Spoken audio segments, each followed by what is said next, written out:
Lacrosse was created by the Native Americans and then introduced in 1867 by George Beers.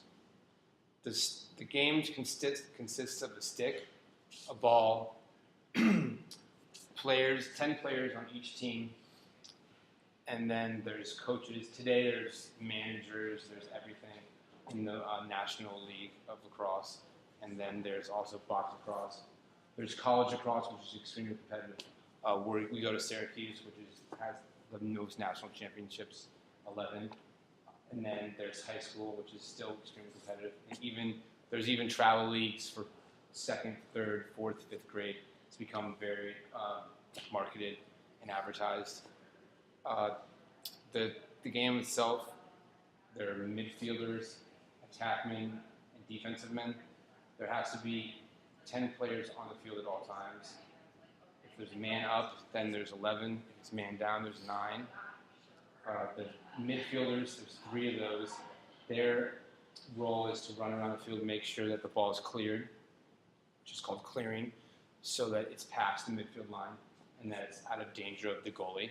There are 2 goalies, and the goals themselves are smaller than soccer goals, a lot smaller than soccer goals.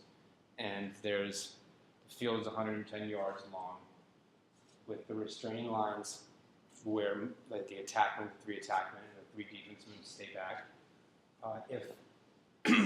If a defensive man or a midfield man stays back for a defensive man or an attackman who has the ball, it has to be a defensive man actually, because the attackmen stay at their side trying to score, so they would never go and travel back.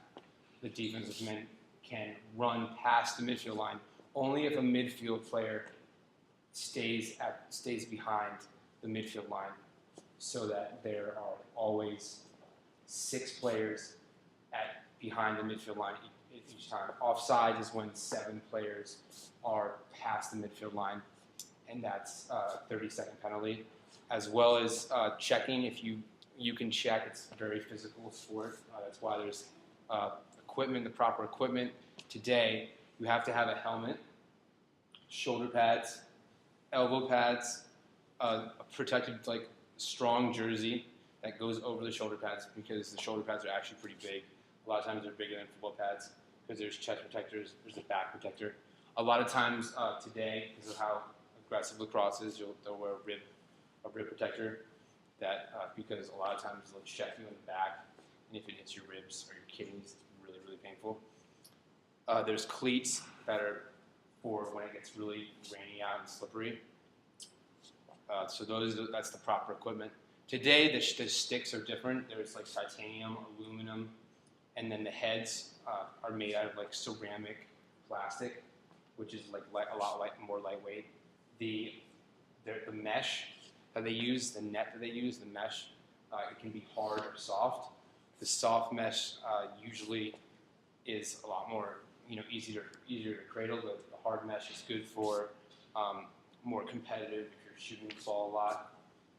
The sport itself gained interest in the Northeast before it went out west.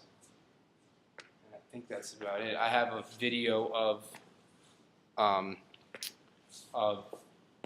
Syracuse player Cody Jamieson last year scoring a goal under the legs, which is a really cool goal. He's an attackman, and attackmen's job obviously are to score the goals. The defensive men are there to defend. They have longer sticks, longer shafts, like I said, so that they can reach over and try to slash the ball out of a person's hands. And the key component of lacrosse is the ground ball, is getting ground balls, just like in basketball, having possession of the ball. When you have the ball, you have the ability to score, you have the ability to clear the ball, you have the ability to have possession, and there's no chance for the other team to take the ball from you. Lacrosse in the professional league, in box lacrosse, it's even crazier.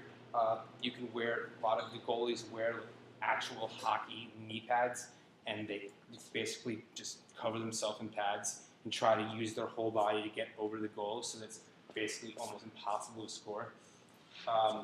In box lacrosse, there's a lot more hard contact, It's like basically in a hockey arena, but with grass in it. And that's about it.